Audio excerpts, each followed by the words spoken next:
Hello friends, तो आज से हम लोग स्टार्ट करने वाले हैं क्लास 10th के हिंदी का ऑब्जेक्टिव प्रश्न। ठीक है, तो हम लोग पढ़ेंगे आज से पहला अध्याय जिसका नाम है श्रम विभाजन और जाति प्रथा। श्रम विभाजन और जाति प्रथा जिसके राइटर हैं यानी लेखक भीमराव अंबेडकर जी हैं। ठीक है, इनका राइटर कौन है? तो भीमराव अंबेडकर। इनका जन्म 14 अप्रैल 1891 ईस्वी को हुआ था।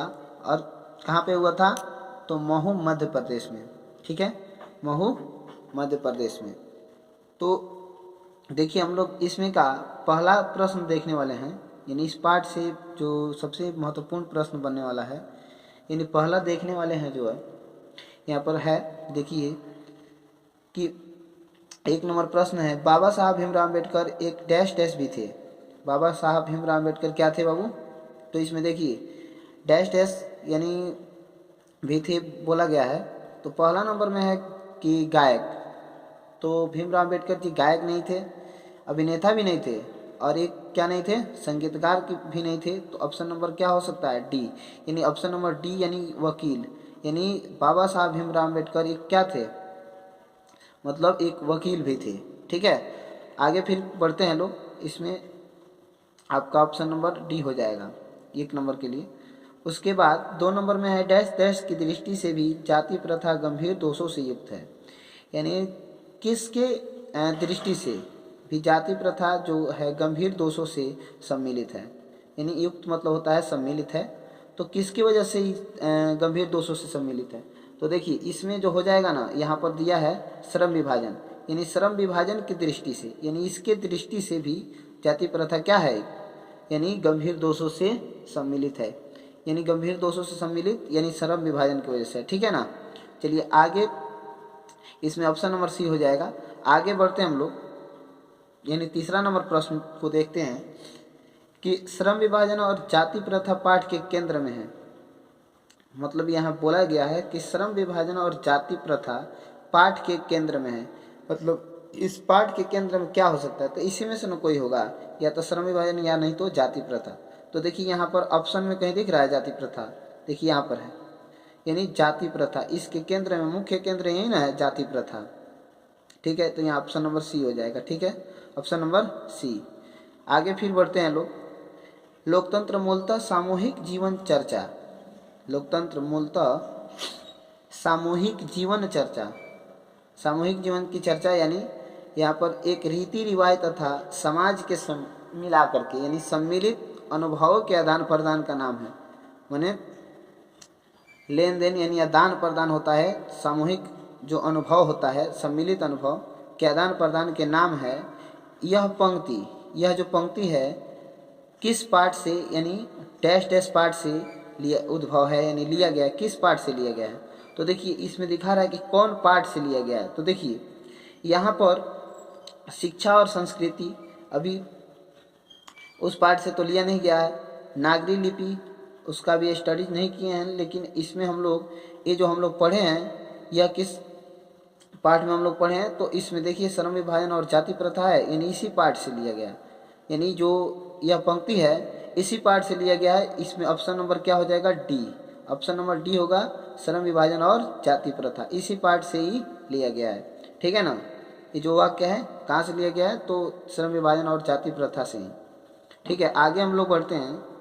श्रम विभाजन और जाति प्रथा के लेखक हैं, यानी इस पाठ के लेखक कौन है? तो अभी शुरू में ही हम बोले थे कि श्रम विभाजन और जाति प्रथा के लेखक जो हैं डॉक्टर भीमराव अंबेडकर, यानी ऑप्शन नंबर बी हो जाएगा। ऑप्शन नंबर क्या होगा? बी। आगे बढ़ते हैं फिर। इसमें दिखा रहा है कि भीमराव अंबेडकर का जन्म कहाँ हुआ, कब हुआ, यानी डॉक्टर भीमराव अंबेडकर का जन्म कब हुआ? तो कब हुआ था? तो देखिए 14 अप्रैल 1891, जो कि यहाँ पर ऑप्शन नंबर बी है। ऑप्शन नंबर बी, यानी भीमराव अंबेडकर का जन्म 14 अप्रैल 1891 ईस्वी को महू मध्य प्रदेश में हुआ था। ठीक है, चलिए ऑप्शन नंबर इसमें बी हो जाएगा। आगे क्वेश्चन देखते हैं हम लोग, यानी अगला नंबर है 7 नंबर। डॉक्टर अंबेडकर का जन्म किस राज्य में हुआ था?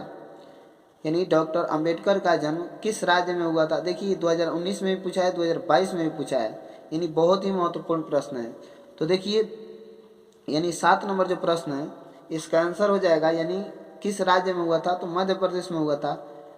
कहाँ हुआ था, तो मध्य प्रदेश में। यहाँ ऑप्शन नंबर क्या हो जाएगा, बी, यानी डॉक्टर अंबेडकर का जन्म किस राज्य में हुआ, तो मध्य प्रदेश में। चलिए आगे बढ़ते हैं। यहाँ पर दिया है 8 नंबर, यानी भीमराव अंबेडकर की मृत्यु कब हुई। देखिए इनका 1956 में मृत्यु हुई थी, ठीक है। कब हुई थी, 1956 में। तो देखिए कहाँ इसमें ऑप्शन नंबर कितना नंबर दिखा रहा है, भीमराव अंबेडकर की मृत्यु कब हुई थी। तो देखिए इसमें नहीं है, यहाँ पर है। देखिए ऑप्शन नंबर बी हो जाएगा, दिसंबर 1956 में इनका जन्म मृत्यु हुआ था। इनका मृत्यु कब हुआ था, तो दिसंबर 1956 को। फिर आगे 9 नंबर क्वेश्चन को हम देखेंगे। देखिए 9 नंबर क्वेश्चन यहाँ पर है कि डॉक्टर अंबेडकर किस वर्ग के परिवार में जन्म लिए थे। तो देखिए दलित परिवार में, यानी दलित वर्ग में जन्म लिए थे, ठीक है। इसमें ऑप्शन देखिए दलित वर्ग है कहीं, तो यहाँ पर देखिए दलित, यानी दलित जाति से ही बिलोंग करते थे, यानी दलित वर्ग से। तो यहाँ ऑप्शन नंबर सी हो जाएगा, ठीक है, यानी महार जाति के थे, ठीक है ना। आगे हम लोग बढ़ते हैं।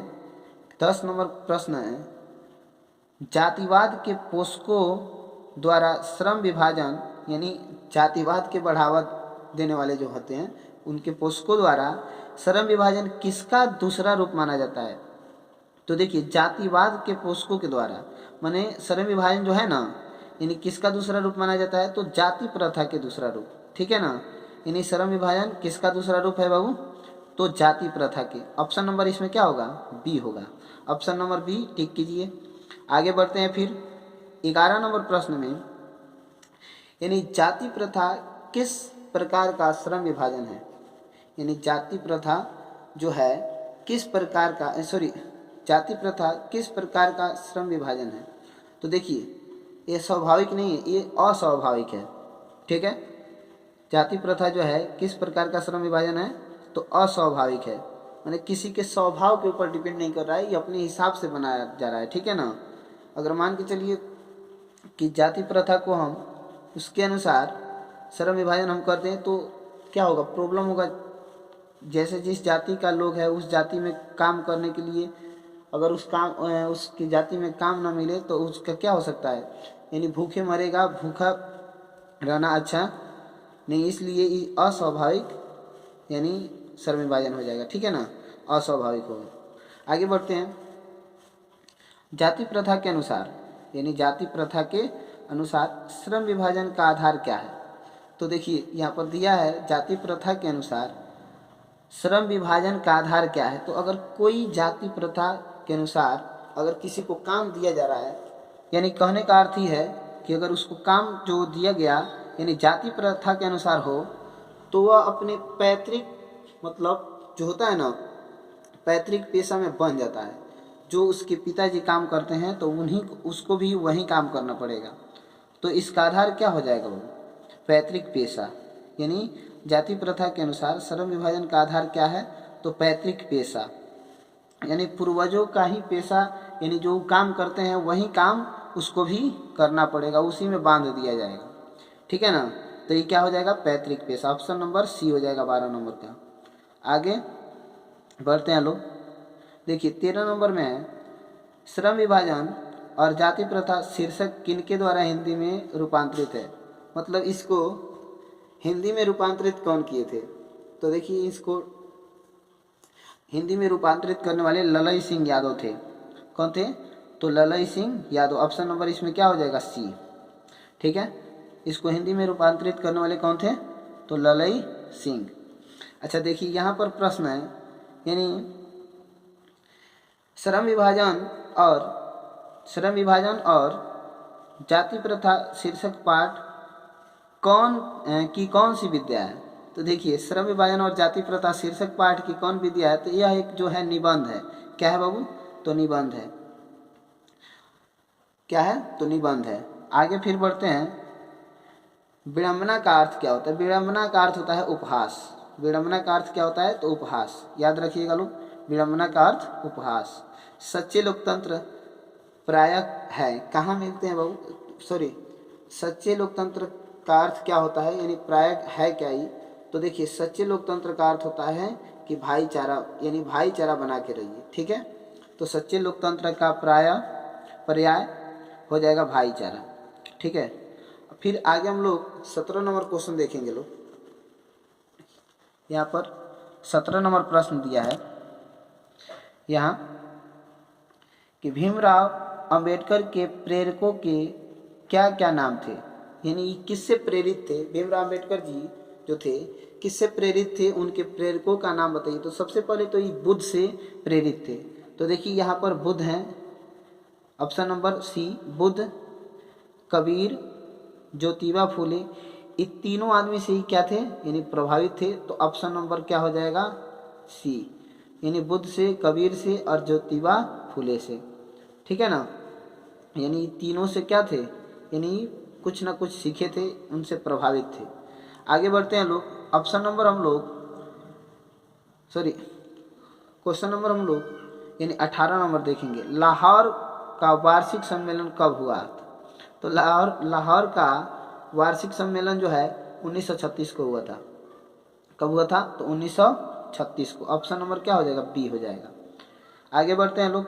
19 नंबर में डॉक्टर भीमराव अम्बेडकर की रचनात्मक के प्रेरक व्यक्ति थे, यानी डॉक्टर भीमराव अम्बेडकर की रचनात्मक के प्रेरक व्यक्ति कौन थे। तो देखो इनकी रचनात्मक के प्रेरक, अभी यहाँ पर हम लोग पढ़े थे लोग कि 3 आदमी इनके प्रेरक थे। तो इसमें देखिए, इसमें कौन प्रेरक है, महात्मा गांधी अभी नहीं, उसमें देखे हैं लोग, उसमें नहीं था, महात्मा गांधी नहीं थे, ये भी नहीं है, ये भी नहीं है। इसमें क्या हो जाएगा, ऑप्शन नंबर बी, यानी ज्योतिबा फूले, यहाँ पर अभी देखे हैं लोग। इनके प्रेरक कौन है, तो इसमें ज्योतिबा फूले। ऑप्शन नंबर क्या हो जाएगा, बी, ठीक है, याद रखिएगा लोग। आगे बढ़ते हैं हम लोग, यानी 20 नंबर प्रश्न है, किनके प्रोत्साहन पर बाबा साहेब उच्चतर शिक्षा हेतु न्यूयॉर्क गए। यानी किसके, मतलब यानी नहीं होता है कि पढ़ाने समझाने पर वह उच्च शिक्षा के लिए यानी न्यूयॉर्क गए, मतलब देखो, तो बड़ौदा नरेश जी के कहने पर, किनके, तो बड़ौदा नरेश जी, यहाँ ऑप्शन नंबर डी में है, सॉरी सी में, ऑप्शन नंबर सी में, यानी बड़ौदा नरेश जी के कहने पर यह न्यूयॉर्क शिक्षा, उच्च शिक्षा के लिए गए थे, ठीक है ना। चलिए आगे हम लोग बढ़ते हैं। 21 नंबर क्वेश्चन है कि बुद्धा एंड हिज धम्म के लेखक कौन है। तो देखिए इसके राइटर मतलब कौन है, इसके लेखक कौन है, तो बुद्धा एंड हिज धम्म के लेखक डॉक्टर भीमराव अम्बेडकर ही हैं। देखिए यहाँ पर ऑप्शन नंबर डी है, यानी इसके लेखक कौन है, तो डॉक्टर भीमराव अम्बेडकर। आगे प्रश्न देखते हैं लोग, यानी 22 नंबर में है, भीमराव अम्बेडकर की रचना है। तो भीमराव अम्बेडकर की रचना क्या है, तो आप लोग हिंदी बुक में पढ़े होंगे, यानी पहला नंबर ही इसमें है, यानी the rise and fall of the Hindu women, ठीक है। तो ऑप्शन नंबर इसमें ए हो जाएगा, यानी भीमराव अम्बेडकर की रचना। आगे देखते हैं लोग, 23 नंबर प्रश्न, भारत की जाति प्रथा की विशेषता है, यानी भारत की जाति प्रथा की विशेषता क्या है, तो यह श्रमिकों का अस्वाभाविक विभाजन है, ठीक है ना। यानी यह जो है ना, श्रमिकों जो काम करने वाले हैं उनका जो है अस्वाभाविक विभाजन है। तो मतलब उनके स्वभाव के अनुसार, उनके मतलब गुण के अनुसार उनको काम नहीं दिया जाता है, ठीक है ना। इसलिए भारत की जाति प्रथा की विशेषता यह हो सकता है कि यह श्रमिकों का एक अस्वाभाविक क्या है, विभाजन है, माने उनके स्वभाव के अनुसार नहीं बांटा जा रहा है, नहीं उसको अलग किया जा रहा है, काम नहीं दिया जा रहा है, जिसकी वजह से इसको हम क्या कह सकते हैं, यही ऑप्शन नंबर ए हो जाएगा, यह श्रमिकों का अस्वाभाविक विभाजन है, क्या, तो जाति प्रथा, ठीक है ना। आगे देखते हैं लोग, यानी 24 नंबर प्रश्न है, लेखक आज के उद्योगों में गरीबी और उत्पीड़न से भी बड़ी समस्या किसे मानते हैं। देखिए लेखक आज के उद्योगों में गरीबी और उत्पीड़न से भी बड़ी समस्या, यानी समझिए गरीबी और उत्पीड़न यानी बहुत परेशान होना, यानी सबसे बड़ी समस्या किसे मानते हैं, किससे मतलब लोग परेशान हैं, तो देखिए निर्धारित कार्य को अरुचि के साथ विवशतावश करना।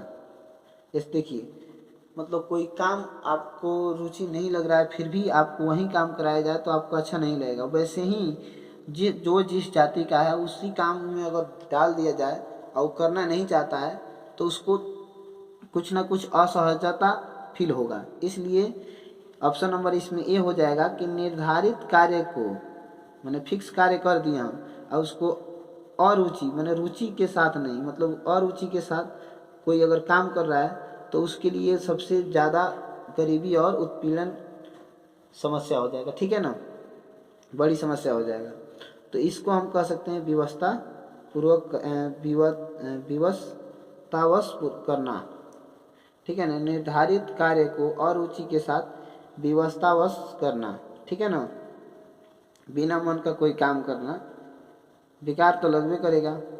चलिए आगे फिर देखते हैं लोग 25 नंबर प्रश्न, यानी आधुनिक मनु कहा गया है। आधुनिक मनु किसे कहा गया था? डॉक्टर भीमराव अम्बेडकर को ही आधुनिक मनु कहा गया है। ऑप्शन नंबर क्या हो जाएगा इसमें? डी हो जाएगा।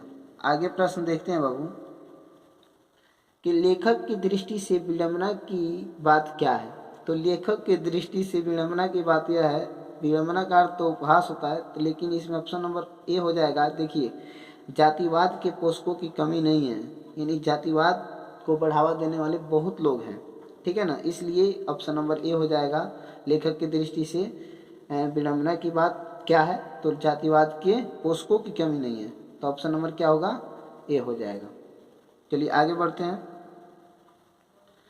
देखिए यहाँ पर है 27 नंबर में, लेखक की दृष्टि में आदर्श समाज कैसा होना चाहिए, माने अच्छा समाज कैसा होना चाहिए लेखक के अनुसार।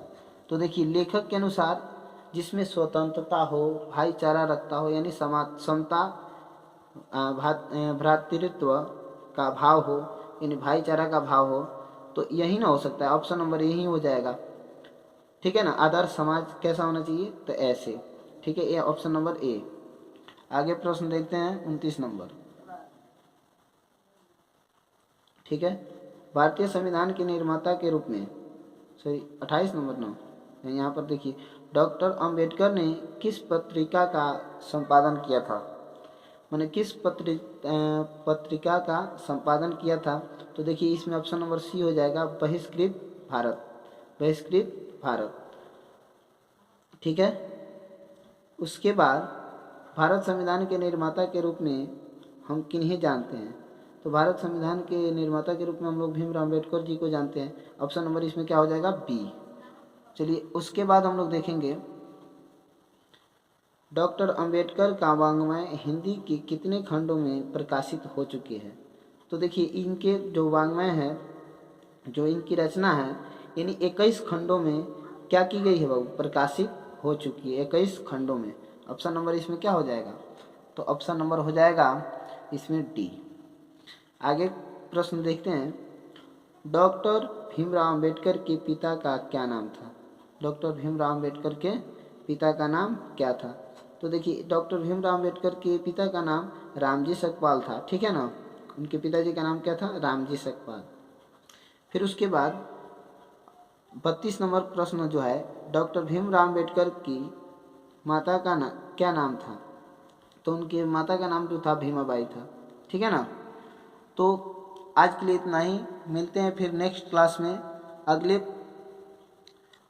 चैप्टर का ऑब्जेक्टिव प्रश्न के साथ। ठीक है, अगर यह वीडियो आप लोग को पसंद आया हो तो इस वीडियो को लाइक कीजिएगा, कमेंट कीजिएगा और अपने दोस्तों के पास शेयर भी कीजिएगा। Thank you.